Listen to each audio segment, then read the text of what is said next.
Most people think winning $315 million would solve every problem. For Jack Whittaker, it was the day his life started ending. 5 years later, his granddaughter was dead, his wife was gone, his business was destroyed, and he was drinking himself unconscious in strip clubs, while thieves drained what was left. Jack did not just lose his money. He lost everything that made life worth living. On Christmas Day, 2002, Jack Whittaker was already doing well. Not millionaire celebrity well, but comfortable in a way most people never get to be. He owned a construction company in West Virginia that did about $17 million in business annually.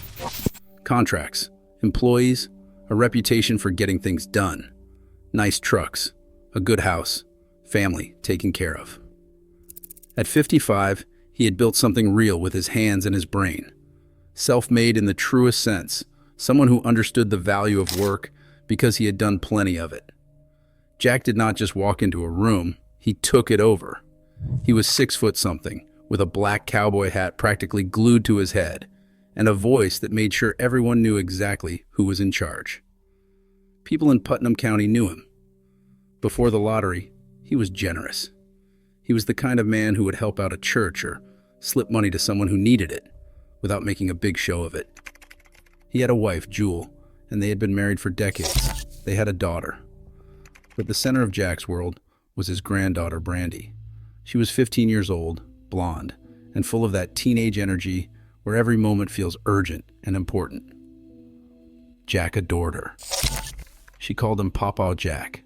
He called her his little girl, even though she was getting tall and starting to look like a young woman. Jack had his flaws. He liked to drink, sometimes more than he should. He had a temper that could flash hot and quick. He was used to being the biggest personality in the room, used to people listening when he talked. But he worked hard, loved his family, and thought he understood how money worked, because he had earned plenty of it over the years. That confidence became his first mistake. Christmas morning, 2002, Jack stopped at a convenience store on his way to church. Black suit, cowboy hat, dressed for the service. He bought biscuits and gravy for the employees working that holiday, paid for some lottery tickets like he did most weeks, and went on his way. Later that evening, after church, after dinner, after all the presents had been opened, he checked his ticket against the Powerball numbers on TV. All 6 numbers matched. Jack didn't scream or jump around. He sat there for a moment, checked the numbers again, and called his wife over. Jewel thought he was joking. They had played for years and never won more than a few dollars. But Jack showed her the ticket, showed her the numbers on the screen, and reality started to sink in. The jackpot was $314.9 million. If Jack took the lump sum instead of annual payments, he would get about $170 million after taxes. $170 million. All at once. Jack didn't sleep that night. He called the lottery office first thing the next morning and began the process of claiming his prize. Within hours, news crews were gathering outside his home. Within a day, his name and face were everywhere. Jack Whittaker, the West Virginia contractor who won the biggest single lottery jackpot in American history. He held a press conference at lottery headquarters, that big cowboy hat on his head, smiling for the cameras. He said he was going to give 10% to his pastor, help out his church, set up a foundation to help people in need. He said he was blessed, grateful. He was smiling for cameras. The worst of it hadn't even started. The money hit Jack's account late January 2003. Overnight, $170 million appeared. Imagine seeing a bank balance that large. Jack went from having millions to having hundreds of millions, from being rich in his community to being one of the wealthiest people in the state. And once that kind of money has your name attached to it, privacy disappears. The phone started ringing and never really stopped. Family members he had not heard from in decades suddenly had emergencies that required money. Friends from childhood remembered how close they used to be Strangers wrote letters, hundreds of them and thousands eventually, all asking for help. Some of those stories were heartbreaking. People with sick children who needed treatment. Families about to lose their homes. Others were opportunistic. People who sensed weakness and wanted a piece. Jack tried to respond at first. He gave to his church like he had promised. Hundreds of thousands of dollars. He gave to friends, to family, to people who asked. But there was no end to it. For every person he helped, 10 more appeared. Requests for help became constant. His business started to suffer. Jack was suddenly too famous, too wealthy, too distracted to focus on construction contracts and employee management. He would show up to the office when he felt like it, sometimes not for days. The company that had been his pride and joy started to feel small and pointless compared to the fortune in his bank account. Why worry about a $50,000 contract when you had $170 million sitting there? Jack started carrying cash in amounts that did not make sense, a briefcase full of it. He would go to strip clubs, his new regular haunts, pull out huge wads of cash, tip dancers thousands of dollars for a single dance. He said it made him feel good to be generous, to see people happy because of him. But it was more than that. The cash made him feel powerful. It proved the money was real. And in those clubs, surrounded by people who treated him like a king because of what he could spend, Jack felt like the man he had always wanted to be. Carrying $500,000 in cash makes you a walking target. The first real crack came in August 2003, less than 8 months after he won. Jack was at a strip club called the Pink Pony, drinking heavily like he did most nights now. He had brought a briefcase containing $545,000 in cash, over $500,000 just sitting in his car. 2 employees at the club broke into his vehicle while Jack was inside, grabbed the briefcase, and disappeared. When Jack discovered the theft, he called the police and had to explain to officers why he was carrying more money in his car than most people earn in a lifetime. Police eventually recovered $200,000 of it, but the damage was done. The story made national news. Jack Whittaker, the lottery winner, robbed at a strip club after leaving more than $500,000 in his car. People laughed at him. Comedians made jokes, but more than that, every thief and con artist in America now knew Jack was an easy mark. He carried huge amounts of cash, got drunk in public, was generous to a fault, and was vulnerable. Jack should have learned from that night. He should have hired better security, stopped carrying cash, maybe stayed away from the strip clubs. Instead, he doubled down. The cash became his signature. He wanted people to know he had it. He wanted them to see it. The money became who he was. Then came the lawsuits, the incidents, the police reports, the settlements. Bar confrontations, assault allegations, DUI charges, legal battles with women who claimed he had acted inappropriately. Some of these cases settled quietly. Others dragged on. Jack insisted many were false, that people were trying to get money from him, and maybe some were. But the pattern was clear. At home, the distance started quietly. The man Jewel had married, the hard-working contractor who provided for his family, had been replaced by someone who spent his nights drunk in strip clubs, making headlines for all the wrong reasons. But the real tragedy was just starting. It centered on Brandy. Jack had promised to take care of his granddaughter. He set up a trust fund for her, made sure she would have money when she turned 18, and he wanted her to have every opportunity he never had. But Brandy was 16 now, and she knew Pawpaw Jack had more money than anyone could spend. She asked for things, and Jack gave them to her: cars, clothes, cash. He could not say no to her. He had never been able to say no to her. And Brandy, 16 years old, with access to more money than she could comprehend, started making the kinds of decisions 16-year-olds make when no one tells them no. She started hanging out with older people in their 20s and 30s who saw a teenage girl with access to millions and wanted to be her friend.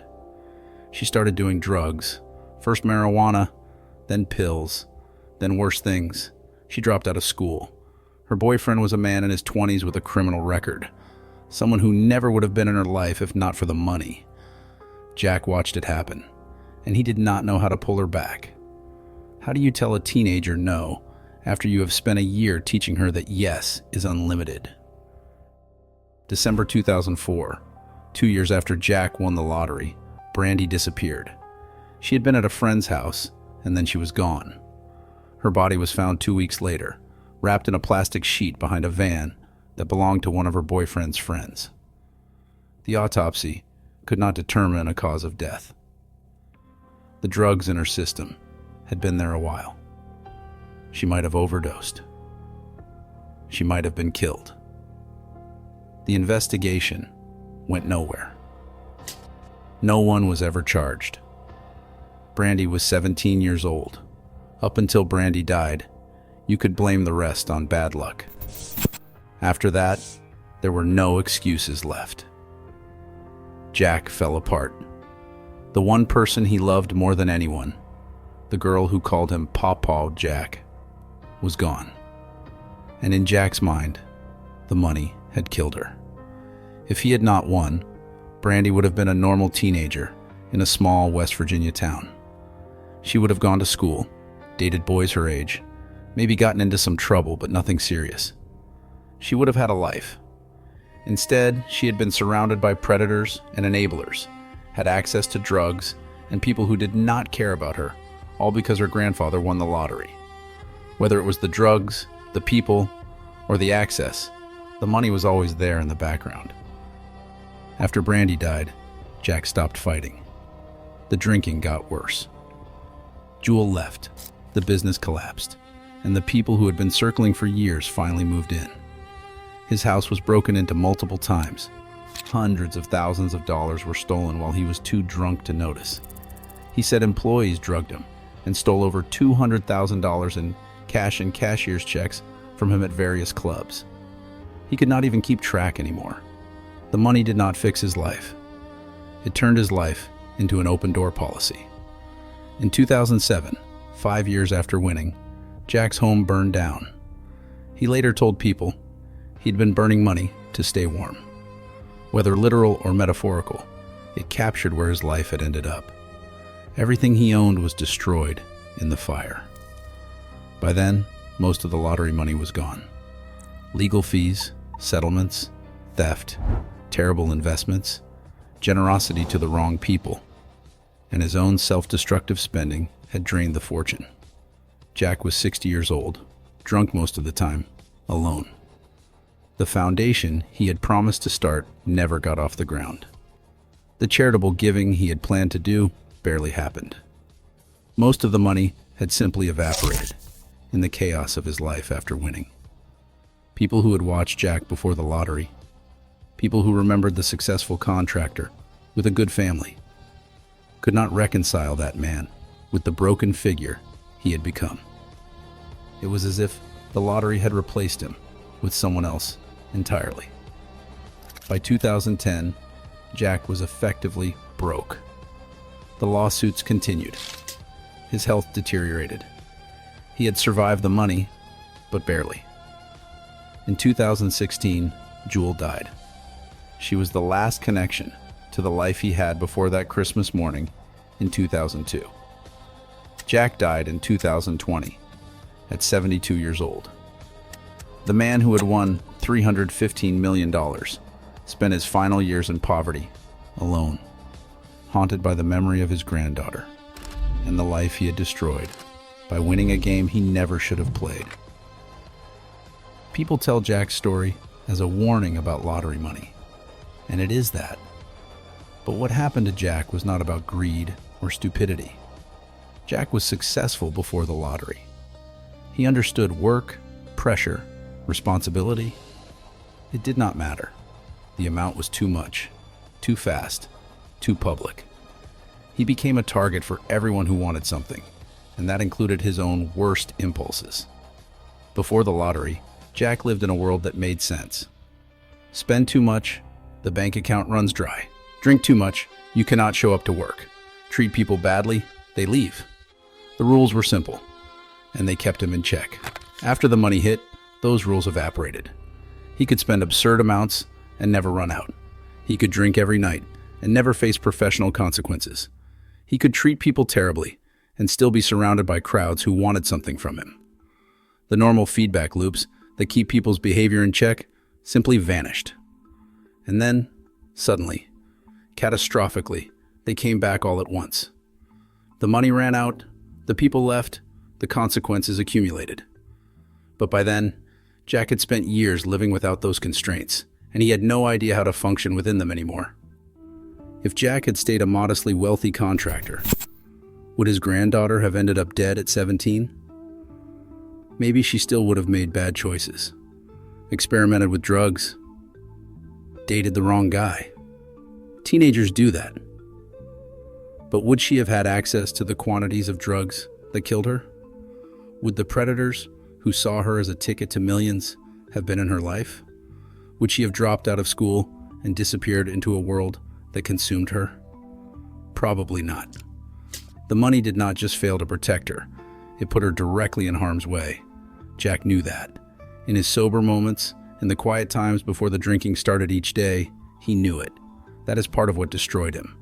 It was not just the loss of his granddaughter, it was the knowledge that he had brought this on her. That the thing he thought was a blessing had actually been a curse. That if he had just thrown that ticket away, if he had lost it, or forgotten to check it, or never bought it in the first place, Brandy would still be alive. You could not call Jack stupid. He had seen enough of life to know exactly what happens when someone wins $315 million. He knew that much money attracts the wrong kind of attention. That sudden wealth destroys as often as it saves. That the people who appear when you are rich often disappear when you need them most. He would have predicted, probably with remarkable accuracy, the broad strokes of what actually happened to him. And it would not have mattered. Because knowing something intellectually and being emotionally prepared for it are completely different things. Because the amount was so large that it broke his brain's ability to process it rationally. Because once the money was there, in his account, real and spendable, and his, all the wisdom and caution in the world could not compete with the raw psychological impact of having $170 million. There is a recording of Jack from a few years before he died. He is older, weathered, the cowboy hat still on his head, but sitting differently now, like it is too heavy. The interviewer asks if he wishes he had never won. Jack pauses for a long time. Then he says yes. He wishes he had never won. He wishes he had torn up the ticket. He wishes his granddaughter was still alive and his wife was still with him and he was still running his little construction company in West Virginia, getting up early and working hard and coming home tired, but satisfied. What Jack told the interviewer next became the moral of the story. Don't tell anyone. Sign the back of that ticket, secure it, but don't tell a soul. Get a lawyer, a financial advisor, people who don't know you and don't care about you except professionally. Set it up so you cannot touch the money easily, so there is time between impulse and action. Give most of it away to established charities where you don't see the recipients, where you can't form emotional connections that complicate things. Keep enough to live comfortably, not extravagantly. And then, as much as possible, pretend it never happened. Go back to work, maintain your routines, stay away from the spotlight. But you won't. Nobody does. The money is too big. It changes you before you realize it's changing you. And by the time you understand what's happening, it's too late. Jack Whittaker died in 2020 during the pandemic, largely forgotten by the world that had been so fascinated by his win 18 years earlier. His death barely made the news. The man who won $315 million died with almost nothing, having lost his fortune, his family, and his granddaughter. He spent the last decade of his life as a cautionary tale, a story people told to illustrate the dangers of sudden wealth, a punchline to jokes about lottery winners. But he was a real person. He loved his granddaughter. He built a successful business. He had a wife he had been married to for decades. He had a life that worked, that made sense, that gave him purpose and satisfaction. And one Christmas morning, he bought the wrong lottery ticket, and all of that disappeared. Not because he was weak or stupid or unprepared. Because $315 million is too much money for a human being to process. Too much wealth for normal psychological and social structures to contain. Too much power for one person to wield responsibly without extensive support systems that Jack never put in place. Photos of Jack's win are still circulated online and in news retrospectives, usually cropped to show just the moment of winning. That big smile and the oversized check. They don't show what came after. They don't show Brandy's grave, or Jack's burned house, or the strip club robberies, or the lawsuits, or the broken family. They show the dream, the fantasy, the moment when everything seems possible and nothing has gone wrong yet. That moment lasted exactly one night for Jack Whittaker. Everything after was just the slow, painful process of learning that winning $315 million isn't a blessing. It's a question, and the question is whether you can survive it. Jack couldn't. And the scariest part is that most people watching this believe they'd do better.